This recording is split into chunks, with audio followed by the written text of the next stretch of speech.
Stuart, we are live on Facebook. This is Bob Ferguson, and you have wandered into Life with Bob, another episode. And tonight, my guest is my very, very dear friend, Stuart Valentine. Here, let me get over back here to Zoom. Okay, yeah, so I can see you, Stuart. So yeah, we are streaming live on Facebook. Everything is good. And we're going to talk about some really, really important principles tonight. Stuart is the chairman of the board of the Sustainable Living Coalition. We have been working together for how many years? Well, at least since the 2009 Go Green plan, and That's then right. later when you came onto the board as executive director to the SLC. Right, about 3 years ago. And so Stuart is an investment advisor, but he is also a lot more than that. He is one of the evolutionaries in investment, looking at, working with some of the pioneers in the the socially responsible investing space and all of the concepts that have followed that.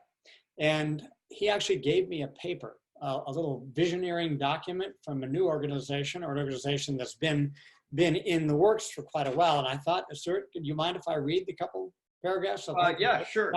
Fabulous introduction to what we're going to be talking about. So it says, American culture is rapidly evolving to embrace a triple bottom line investment model, which more expressly balances the priorities of profit, human well-being, and regeneration of planetary ecosystems. It's increasingly understood that when applied in this way, investment capital is able to unlock new levels of innovation and value that traditional investment practices are largely missing in the narrow pursuit of profit. So that is quite a statement. I think a lot of us feel intuitively, even if we know anything about the investment world, that there's something out of balance, in our financial world, in the world of business, where organizations pursue profit, but that profit may well be at the expense of human life, may well be at the expense of the environment, it may well be at the expense of the common good. So as I understand your role that you've taken on in the last 20 years or more, is to really take a hard look at that and say, what do we do as human beings? Finances are incredibly important. If we don't have money, we don't have capital, we can't aggregate it and do projects. But there's something else needed, a narrow pursuit and profit. So over to you.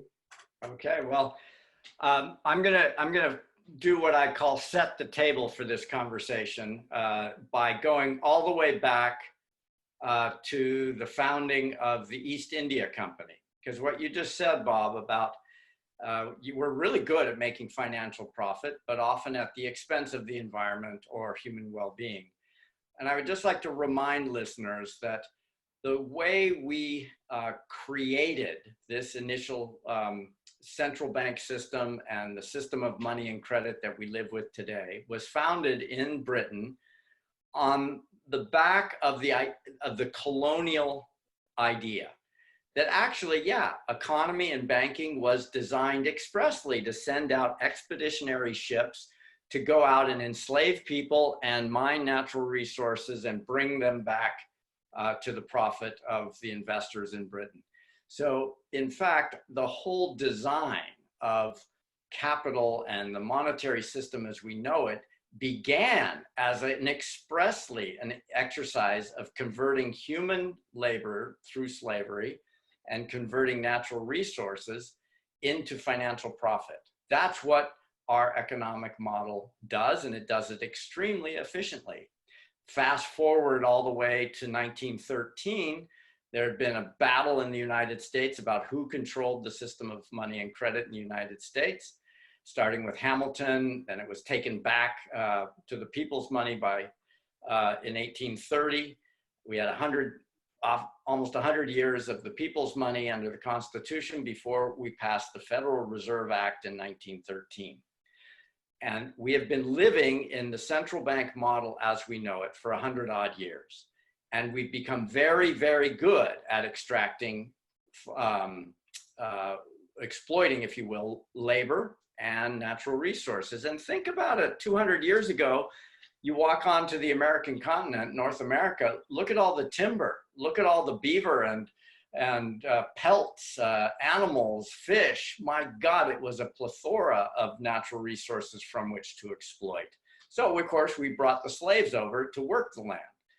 Well, now, you know, I was born in 1960. There were 3 billion people on the planet. Today there's 7.7, and all of those 7.7, if they've seen a cell phone, would prefer to live the kind of lifestyle that we do in this United States. We're very privileged, very fortunate. We have to reinvent the system of money and credit if we're going to support human life on the planet in a sustainable and regenerative way. So that's the context that arrived here, and we are getting the perfect results of a very intentional design when it comes to the purpose of capital. But it's now time to reassess that design and expand upon it so that it becomes a more nourishing, regenerative, life-supporting system of money and credit. And I have some PowerPoints I can share with you, tracing the progression of that. I would hope you would do that. Yeah, good. And along the way, just a little bit about myself, how I got here, because yes, it's kind of an interesting, I'm sort of a weird animal, if you will, in the financial advisory world. I grew up in what I'll call the eco-radical culture of the Pacific Northwest. I grew up in a community of intellectuals. My dad was a university professor. Most of my close friends, even to this day, their parents were involved in academia or educational administration, some entrepreneurs. And I grew up in an educational experiment, free schools. All along the way, I got very well schooled in the ecological crisis, and my undergraduate degree from 1982 is in renewable energy systems, utility law, and policy.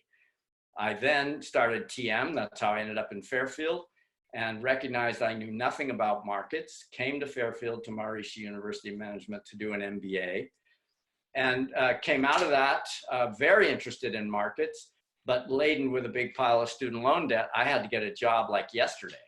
And bingo, I came into an options broker role and started trading these newfangled instruments that had been launched in '84 on the exchanges called options. And so before long, I am trading options in natural gas, crude oil, gold, currencies, bonds. And for 13 years, I exclusively worked in the futures and options market while meditating twice a day in the domes here in Fairfield. If that isn't a contrast, I don't know what is.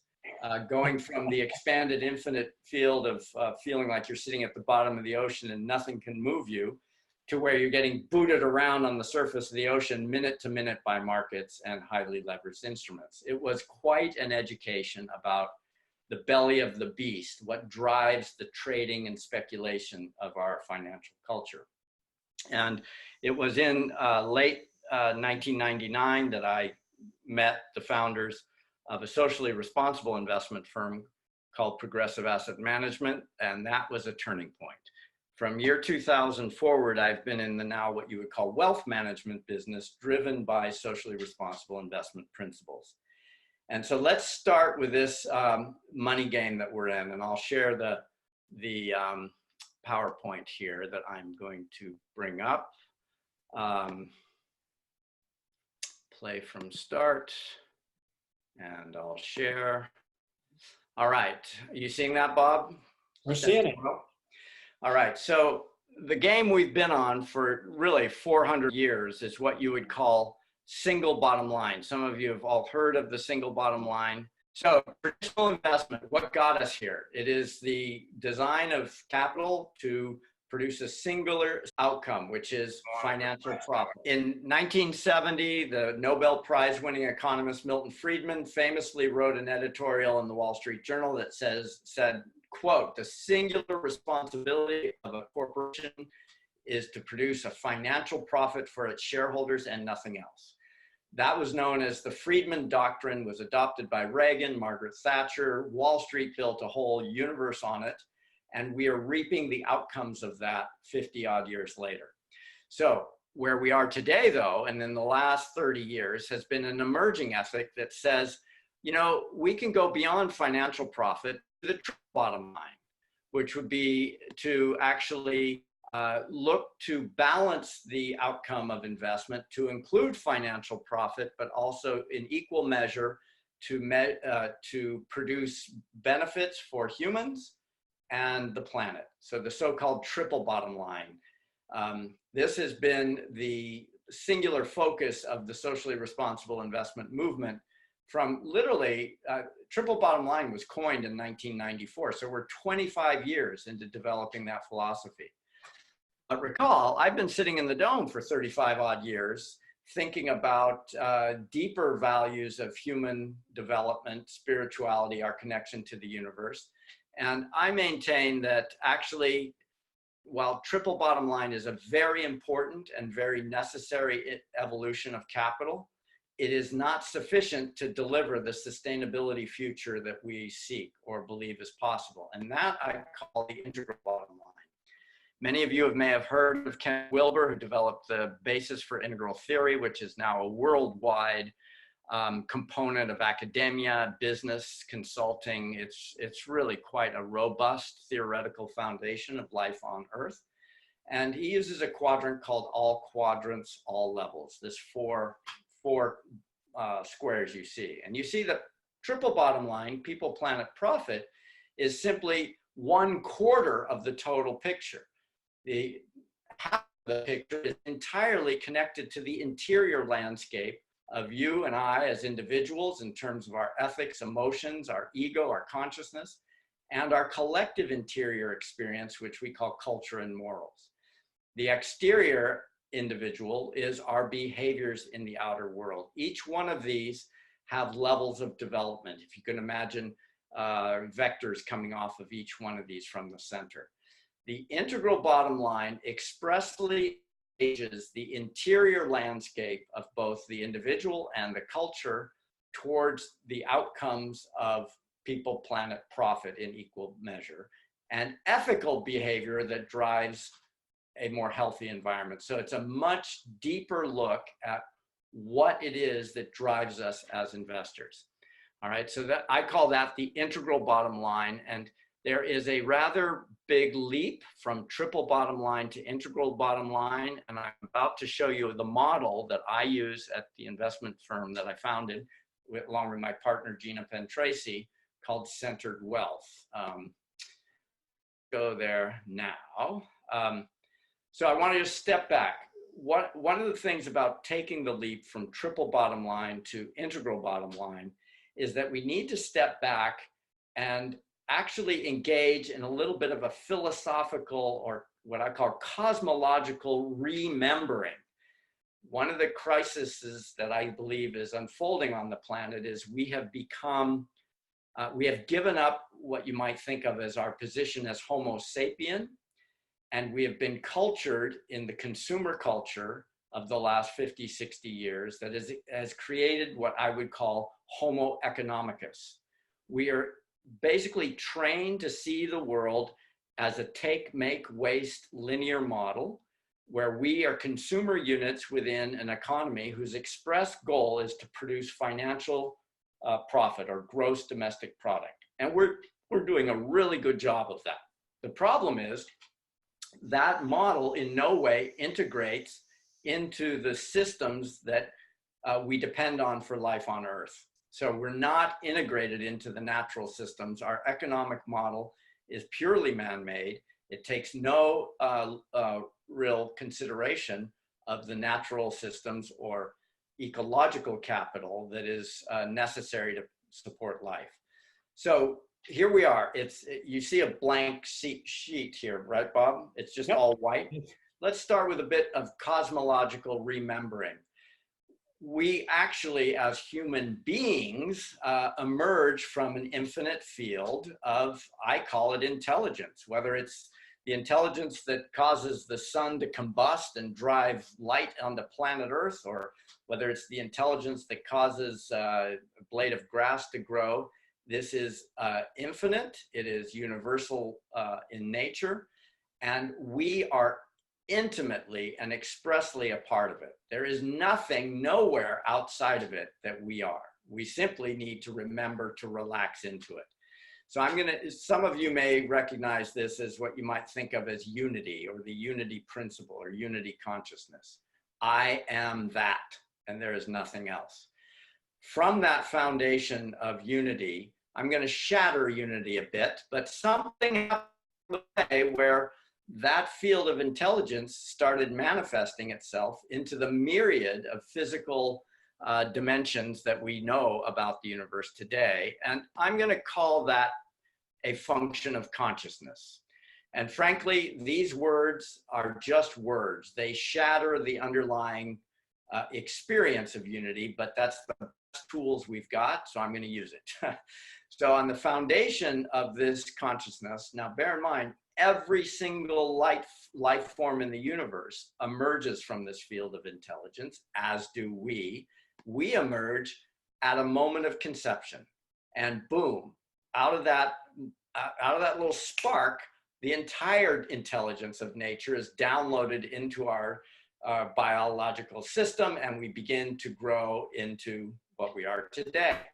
Think of that. Think whether it's a raccoon or a fish or a bug or a tree, all of those life forms go through a process of conception, and in the process download the program that ensures their unfolding existence and life on this planet.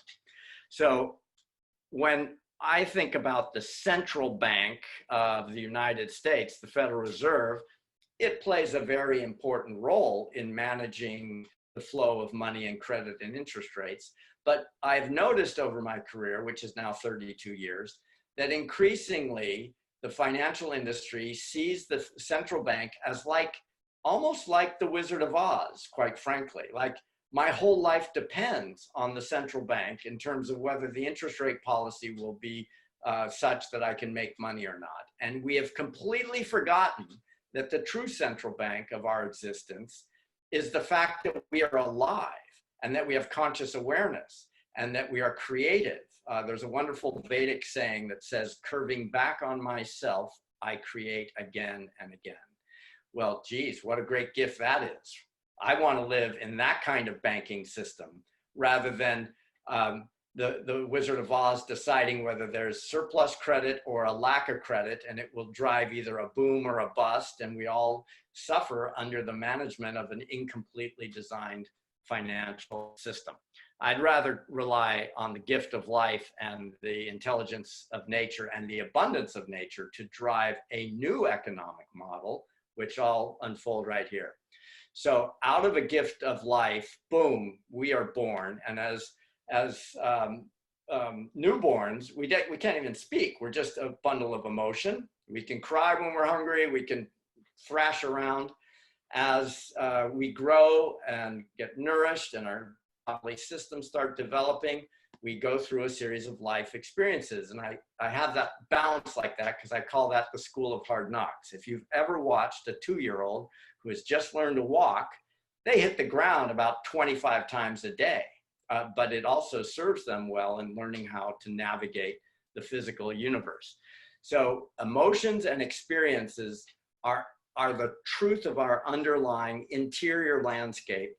And we think we're divorced and we just, from emotions and experiences, we think we make decisions from our intellect, but the reality is those emotions and experiences are very primary in structuring our belief system.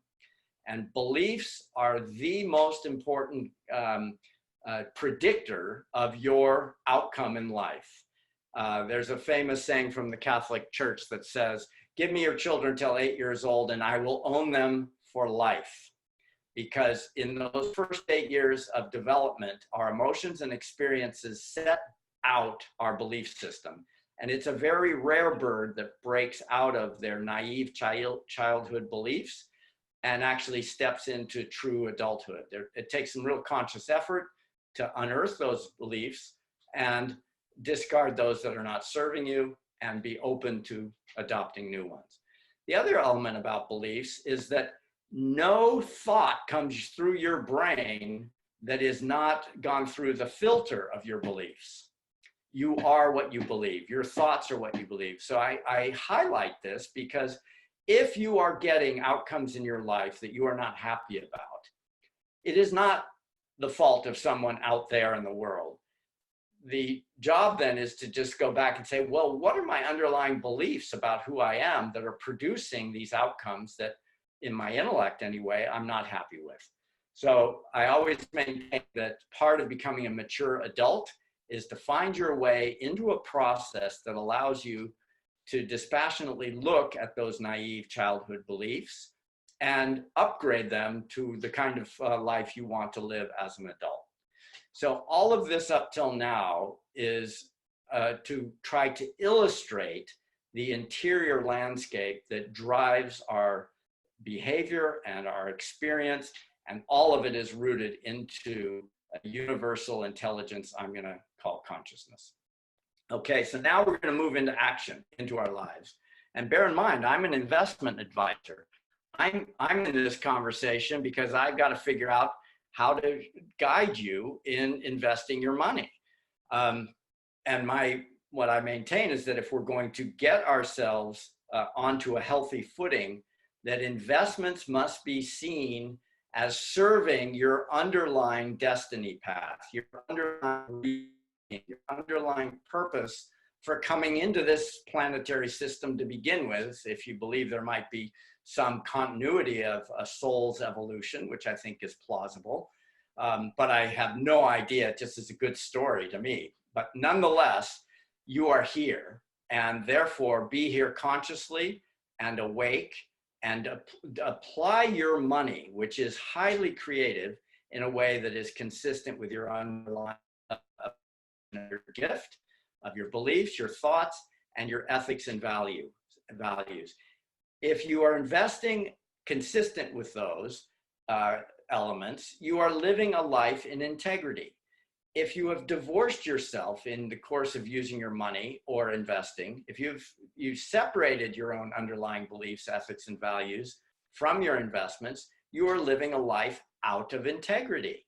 And that is a crime to your own human development path, your own destiny path. So if you'll notice, if as a financial advisor, I spend a lot of time below the surface in terms of the interior landscape, trying to understand where you are in this development path. And we bring that understanding into the financial and life planning process, which is very important. But unfortunately, it's typically where the financial industry will start the conversation. They'll ask you how much your income is, your expenses, how many kids, what the mortgage is. Super important data, but not dig down into the core understanding of who you are and what you're here to accomplish. So that, to me, is one of the critical steps that we need to take when we're going from triple bottom line metrics to an integral approach to life, living, and investments. We must take responsibility for our interior and commit to our purpose for being here in life. So then we go, it makes, by the way, much more fun when you're doing financial planning to have that feel of your client. And it's much more fun as an investor to be approaching investing from that place. Because then when it comes time to look at the public markets and decide what companies to buy and sell, you might have some really clear guidance from within that says ESG screening stands for environmental, social, governance screening. Do you really want to own Raytheon or Boeing, which, frankly, make weapons expressly to kill people? Is that the kind of world you want to create? Because remember, this investment dollar is highly creative. It is creating the world we live in today.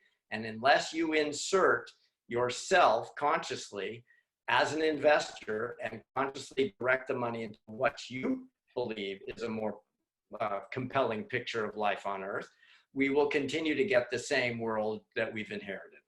So ESG screening and shareholder activism are key. Shareholder activism says, when you buy stock of Boeing or Interface Corporation or Intel or whatever it might be, you are the owner, Not the managers. The managers are hired hands to manage the company on behalf of you, the shareholder. What? You have power to produce shareholder resolutions to improve the performance of the underlying company. This has become a very, very important evolution in the capital markets. And it's one of the primary reasons that anybody who has an investment, whether it's a 401k, an IRA, they should be checking in with their advisors and the manager to ask them how they are engaging in shareholder activism on the investor's behalf. So one of the reasons you would own a socially responsible mutual fund versus a traditional mutual fund is the traditional mutual fund ignores shareholder activism, and the socially responsible fund expressly engages in that on behalf of the shareholders. So you get a double bang, if you will, for your investment dollar.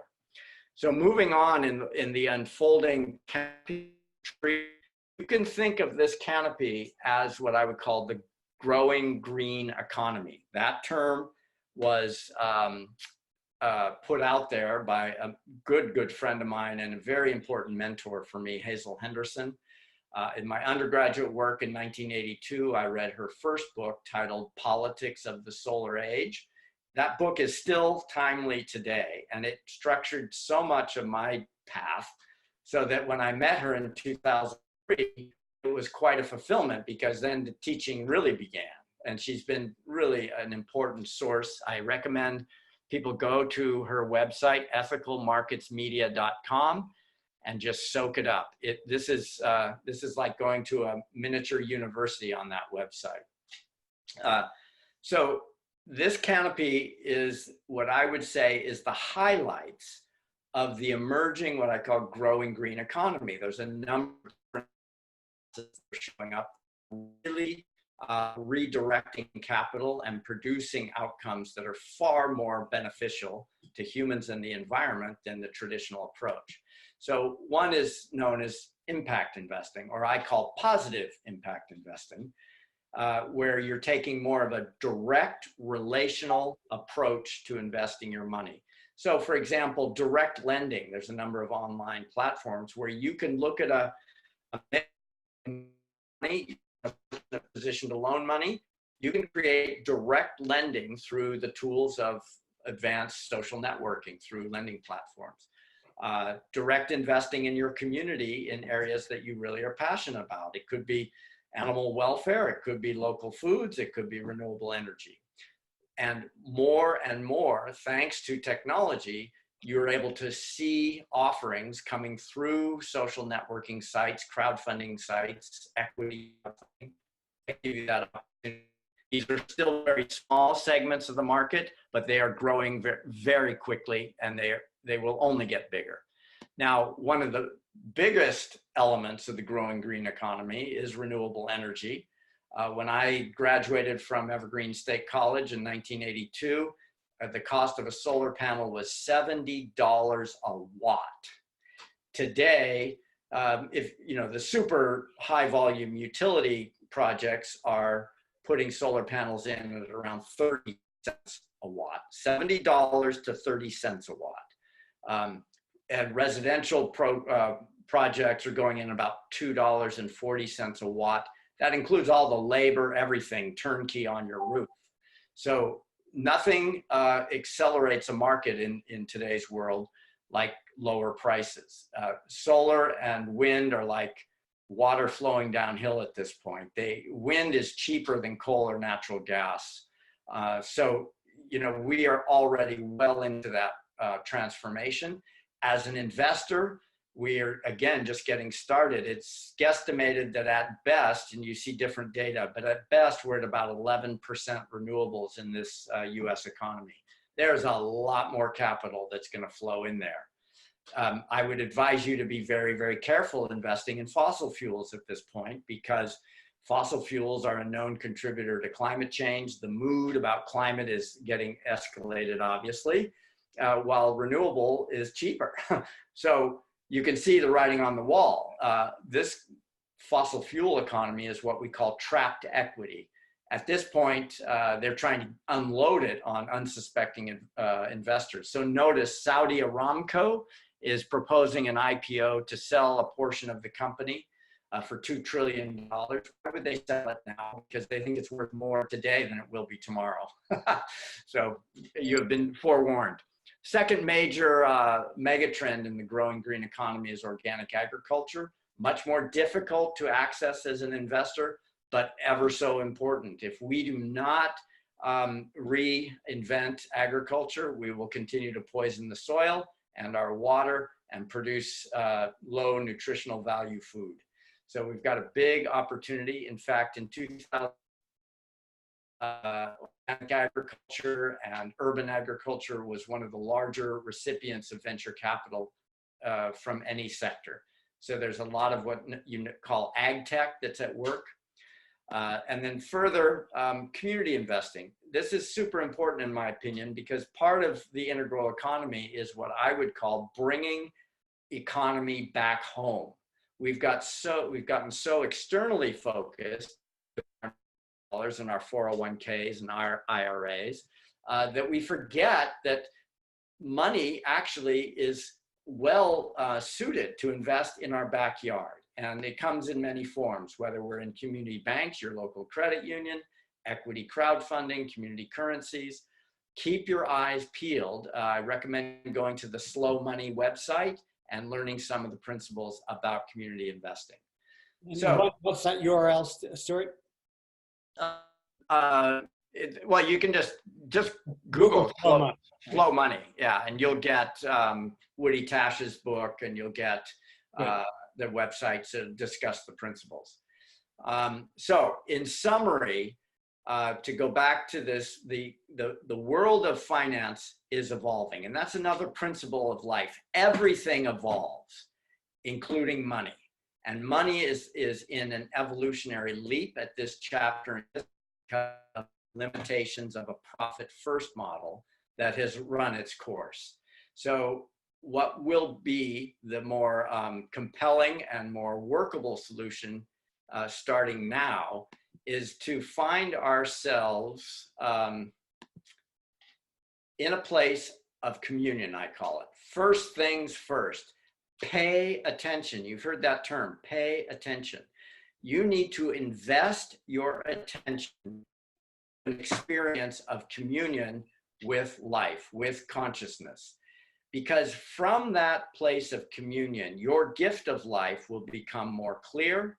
And as it becomes more clear, it will naturally lead to you speaking from that place, attracting those that align with your gift of life. And out of those shared values comes commitments with others. And commitments are where we,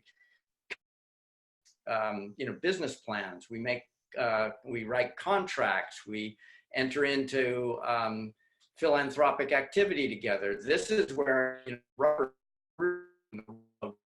aligned with your gift of life. You've gotten into communication around it. You've made commitments with others. You find yourself building a community. And that is the salvation, man. I do not know of any other higher value you can work for in the external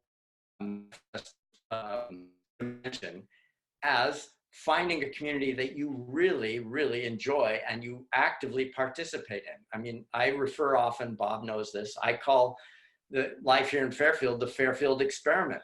I think it's one of the most interesting experiments in building community that I know of.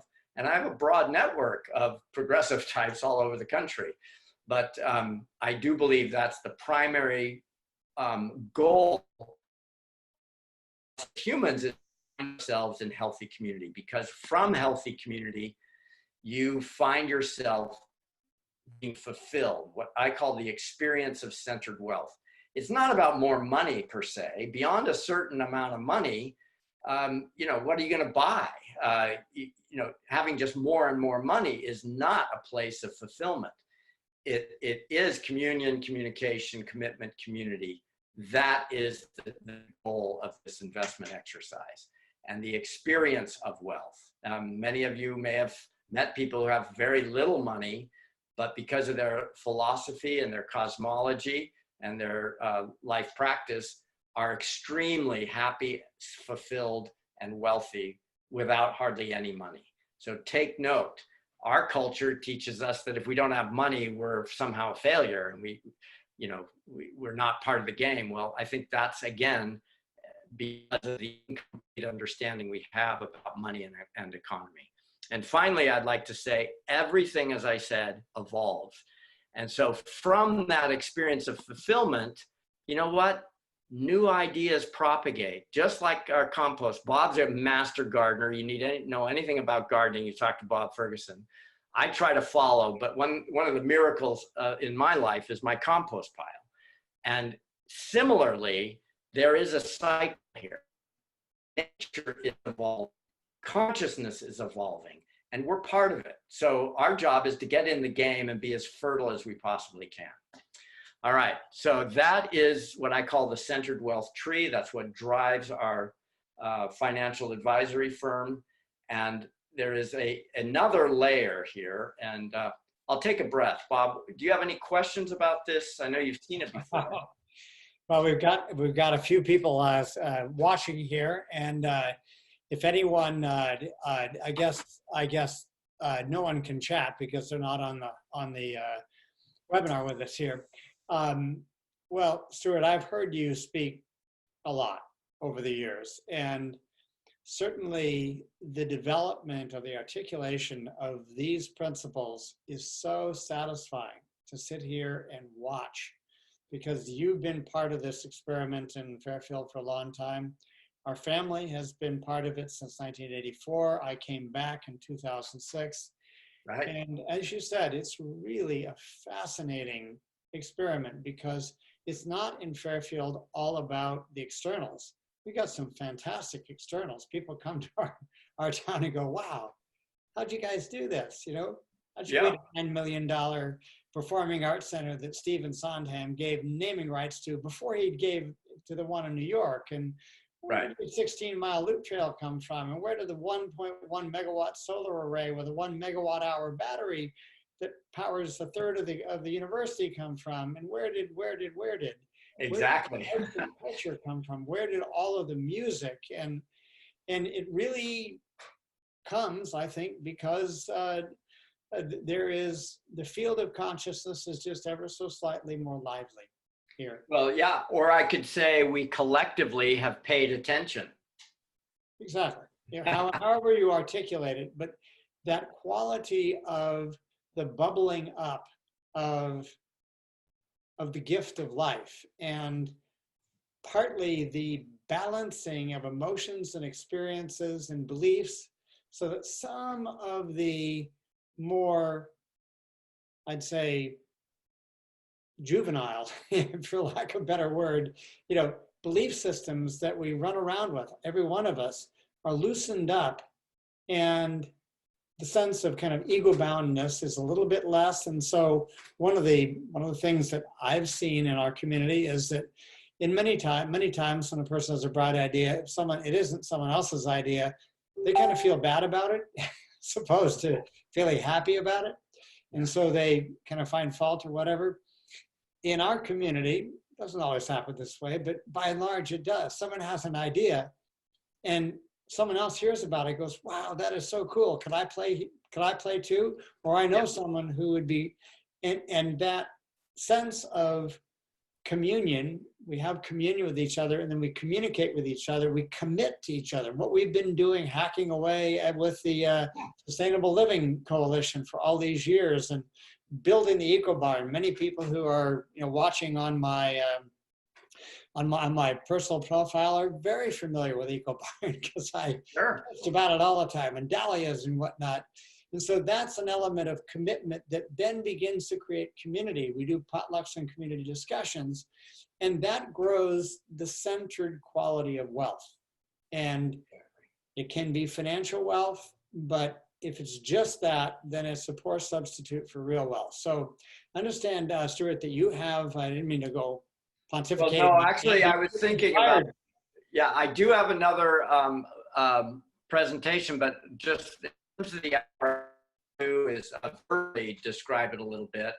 But the model is in depth enough that I think it would take another Life with Bob talk. So yeah. Well, I think this is, I think a lot of people are going to be, stroking their chin and saying, wow, that's that's a load of information.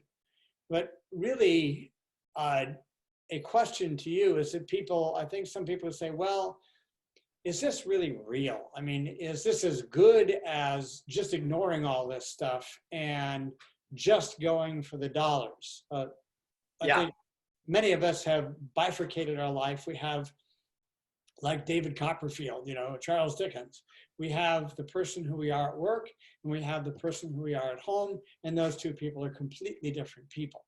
Correct. Yeah, very good question. And so I can directly speak to that from because again, the 32 years as a licensed financial professional. But in 1985, while I was in the middle of my MBA, I came across the whole concept of socially responsible investing, as it was dominantly called then. And on Earth Day, on the town square in Fairfield, there was an Earth Day fair, and I had a booth and presentation on socially responsible investing. Because operations, many of us had a working assets credit card, money market fund. You may remember that company, Working Assets. Yeah. Calvert Corporation was the first socially screened bond fund in the marketplace. And Pax World was the first socially screened mutual fund that was launched in 1971 as a response to the Vietnam War. It had an express by military and did not own any companies that contributed to war. Well, those three entities in 1985 collectively had hit a $1 billion under management milestone. That was a big deal. It was still teensy by any Wall Street metric. Wall Street was still completely ignoring this idea of socially responsible investing.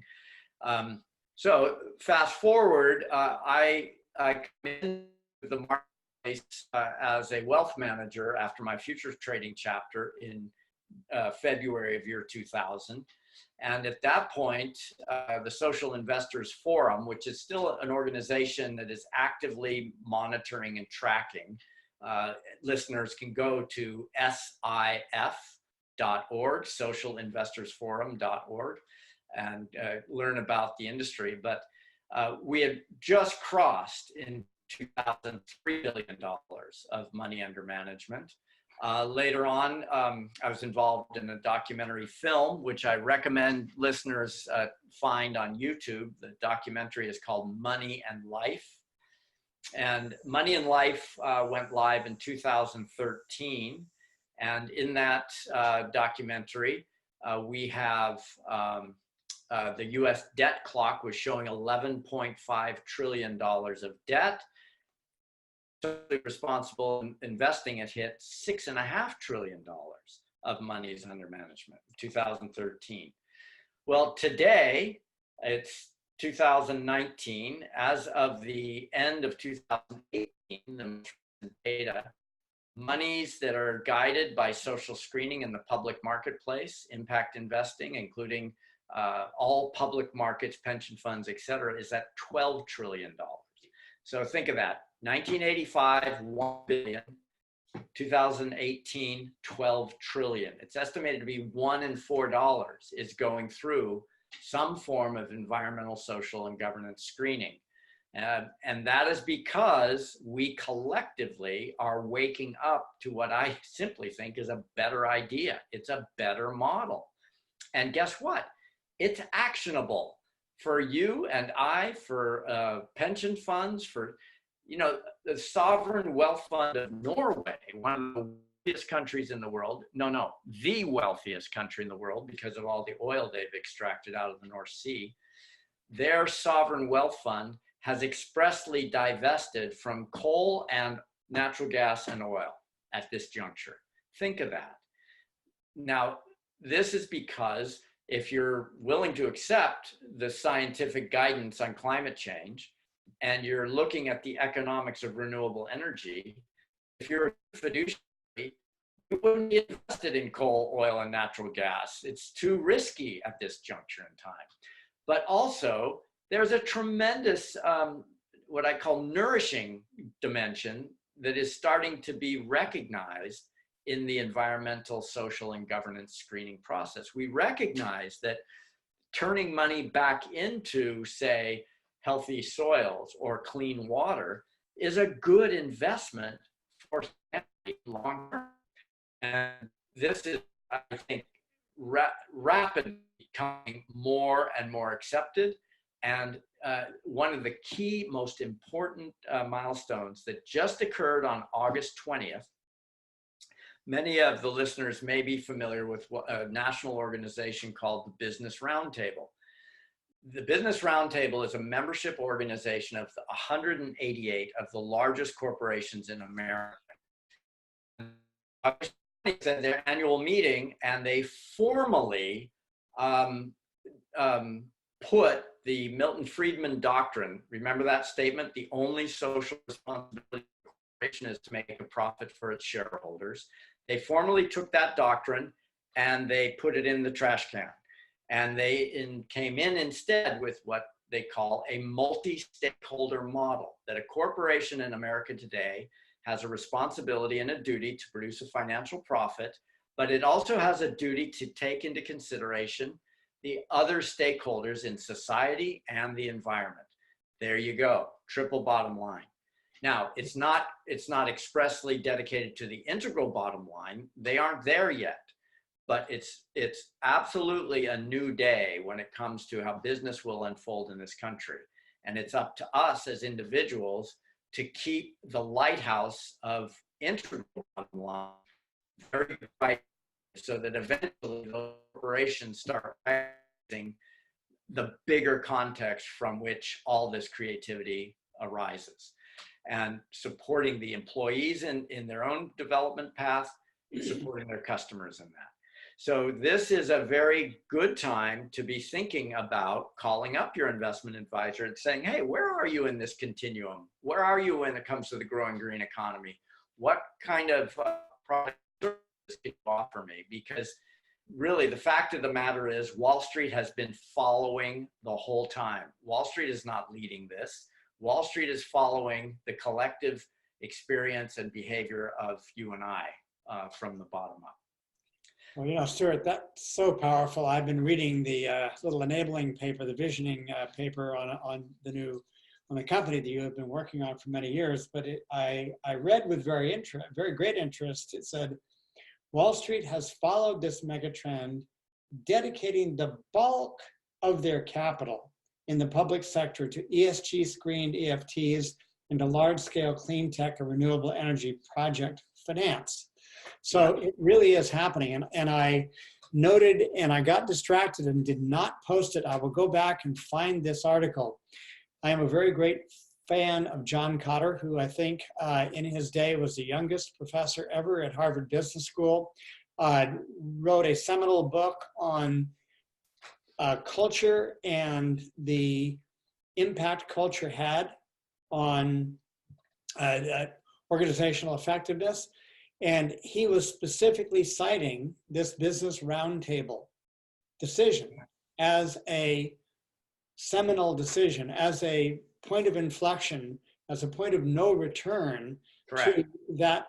And the whole idea of that is, you know, in vogue in certain, you know, areas of our political life, that money is everything and that money equals status equals worth, is simply completely discredited, because I read far enough down the article to hear him, you know, basically validate what you were saying. He said, in their studies, there is absolutely no evidence whatsoever that companies that value only making profits do better than other companies. Yeah. There's no validation that has anything to do with whether a company does better financially or not. So I think it's we have a huge top to bottom redesign job here, because, you know, for example, our accounting system, our accounting system only measures financial profit, financial metrics. Right. Throwing TVs into the Hudson River out the back door, there's no accounting for the cost of that pollution on society or the environment. If you're, you know, your subcontractors in Cambodia have effectively slave labor camps, there's no accounting for the human trail of tears that is driving the development of your product.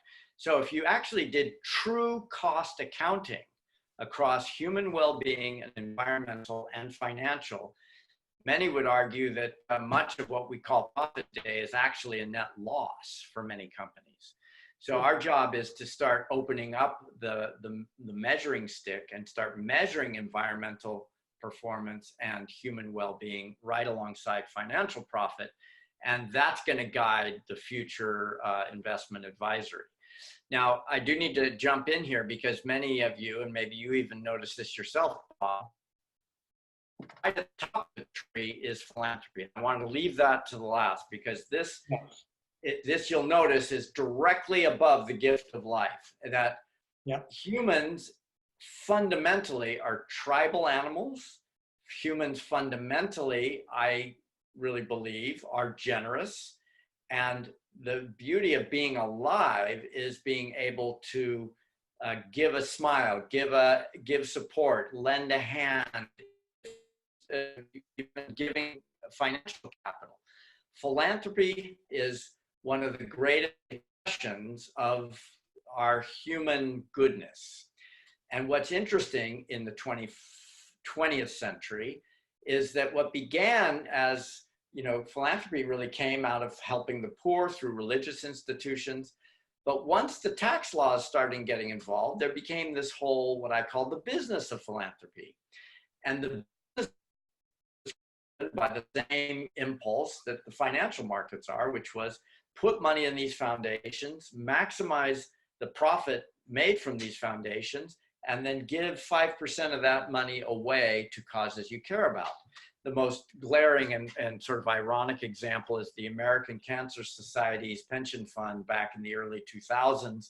It was revealed that they had investments and their manager was not screening for tobacco. So tobacco, their mission is to help people who've got lung cancer due to smoking. I mean, but you know what? It's 2019. There is still gazillions of case studies of exactly that kind of contradiction between fiduciaries and the money and the mission of the family, the individual, or the organization.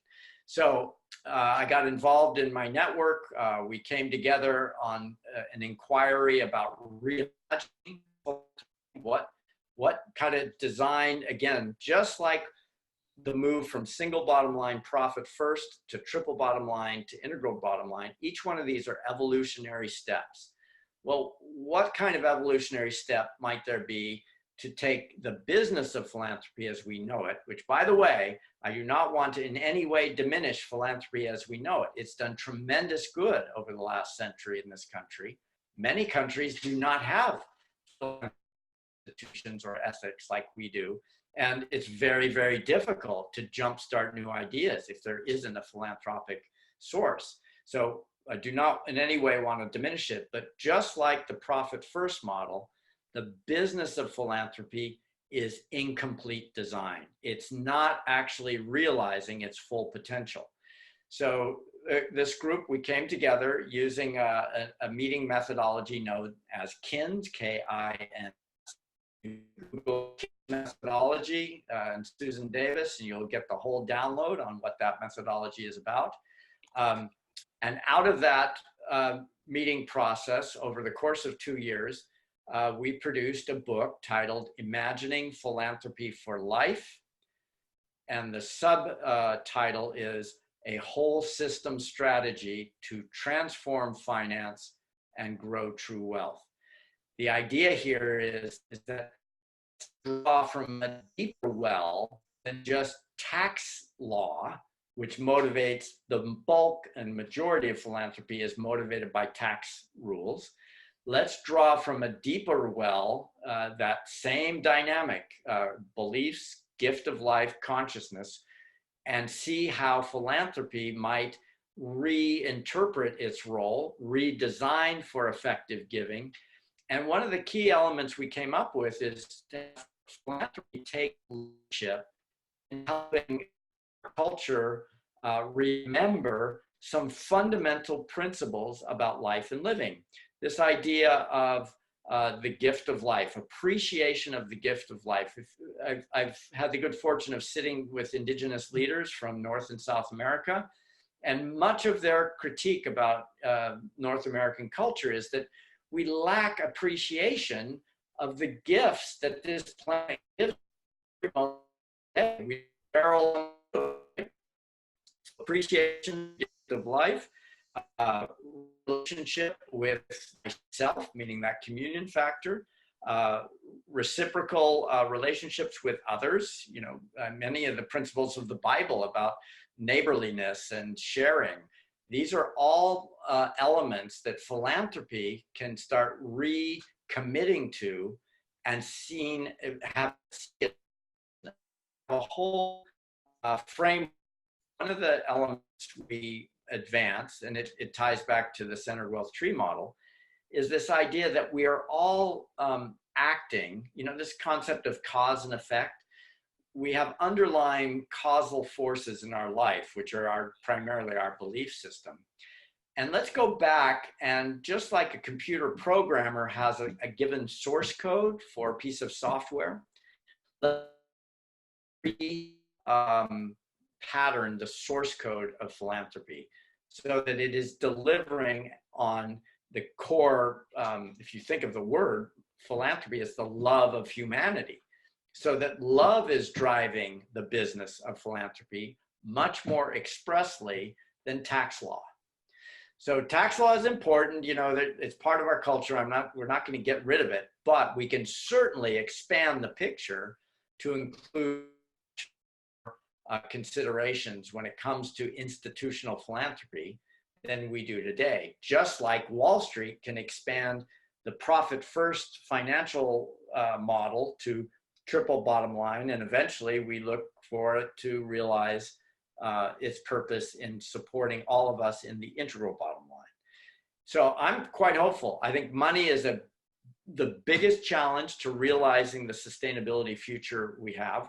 We're not, unless we have the system of money and credit, and we're not going to get there until each individual recommits to their underlying humanness and moves away from Homo economicus and reclaims Homo sapien. Well, Stuart, on that very beautiful note, I know that within a couple of months, we're going to have you back because we have just barely scratched the surface here. But I really want to thank you for a most enlightening time.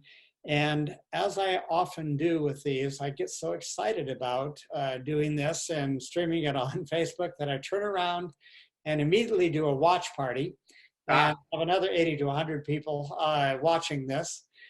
So thank you. No, you're very welcome. I appreciate the opportunity. I've always thought about how do you leverage your voice? Well, along came the internet, man. So here we are. Here we are. We are doing this thing. And so we'll stop the live stream now. But again, thank you very, very much for your time. Thank you all who are watching. See a lot of friends kind of scrolling down on my Facebook wall. So we will see you next week. And let's see, what am I going to be? Well, we'll have a one. Oh, let's see. Next week is going to be fantastic. It's Mandar Apti. Mandar Mandar was a petroleum engineer at Shell, involved with the Shell Game Changer program that Russ Conser ran. And Mandar is now doing massive at-scale work in peace initiatives, bringing police officers and community leaders to India, working with this whole idea of development of consciousness and providing some practices that help consciousness flourish. And so we are going to have a lot of fun next week with Mandar. Yeah, great. I'm going to be on that one because Mandar is living this model in his own version of it, but he definitely has great comprehension about what drives this whole manifestation process. He's really right. And if I don't miss my guest, the very next weekend is going to be his former boss, Russ Concert, who kicked it over at Shell after 30 years of running his last 15 at running the all of the innovation programs for Shell Oil. Bingo. And, well, that's a good invitation. Thank you for I'd be interested. Yeah, and decided that recarbonization of the soil was going to be what he dedicated his life to. So he created an organization called Standard Soil, and we're going to hear all about that. And it's going to be great. So we're going to continue to have a lot of fun with Life with Bob. So take care, all. We will see you next week. Bye-bye.